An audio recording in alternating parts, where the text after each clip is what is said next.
There's a time and there's a place for anything and everything, and now is the right time to learn, and here's the right place to learn. So get ready to learn something useful.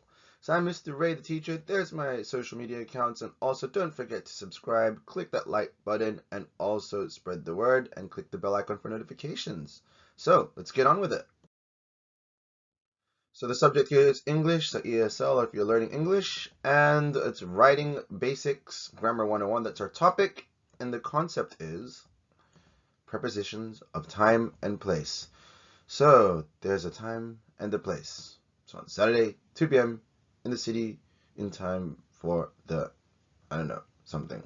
So, I'm Mr. Ray the teacher, and there's my YouTube channel. And please subscribe. I upload videos regularly. Spread the love on Patreon if this video helps you out.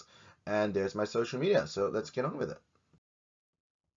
So, with that, prepositions of time and place. A preposition is a word which tells you the relationship between one word, usually a noun or a pronoun, to another in the sentence. They are never alone. They are always with a subject, and I don't mean what subject are you studying. I mean the subject in sentence order in English, subject, verb, object. And they are part of a prepositional phrase. So an FYI for the uninitiated, for those who don't know, a phrase is a group of words without both a subject and a verb. So they can link nouns, pronouns, or phrases to other words within a sentence, and they can connect the time, objects, people, and locations in a sentence too. And to make it easier for you, you start off with in. So that's general, the bigger picture, things that are, like, for example, zoomed out. So prepositions of time and place. So here's the time and the place. We zoom in a bit more. We get more specific. We use the preposition on.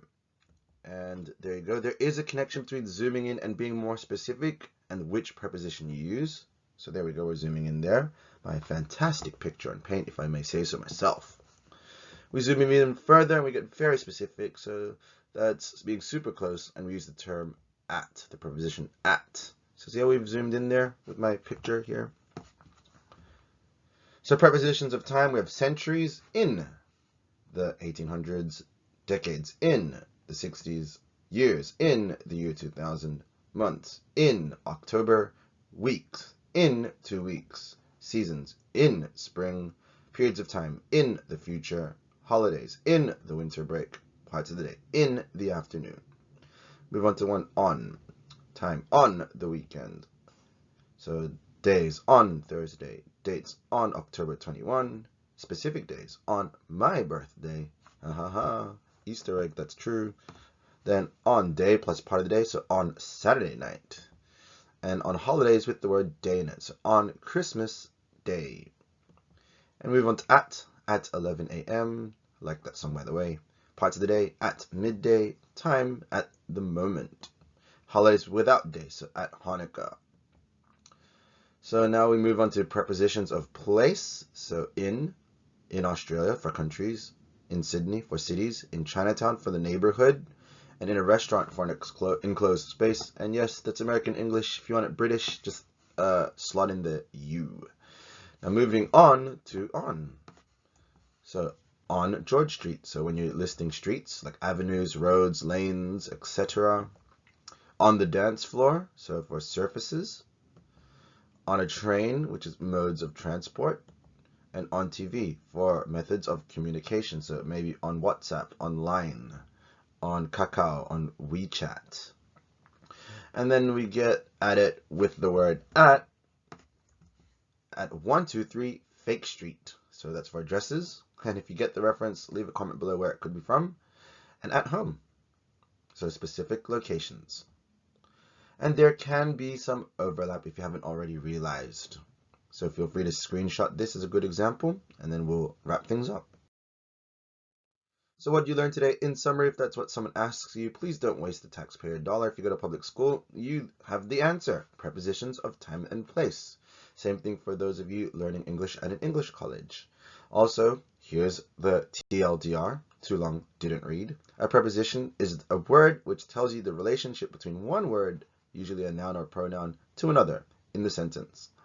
We start with the general in, get more specific, we use on, and we get really specific, we use at. And they can link nouns, pronouns, or phrases to other words within a sentence, and they can connect time, objects, people, and locations in a sentence. So thanks for watching. Your support. Please check out my other videos and subscribe if you haven't already done so. Much appreciated. Spread the word. Tell your classmates, friends, and colleagues if this video helped you out. You scratch my back and I'll scratch yours. Help you learn for a brighter future. There you go. Check out my Patreon if you wish to support me and spread the love. Much appreciated. And same goes for if you've watched the ads and you didn't skip them and you're not using an ad blocker.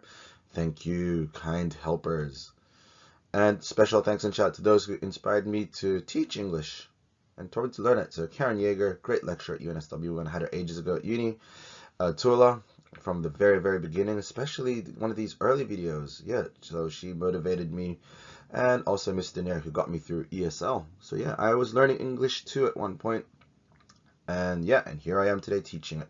So we'll leave it at that. Study hard again for a bright future, and I'll catch you on the flip side. Ciao.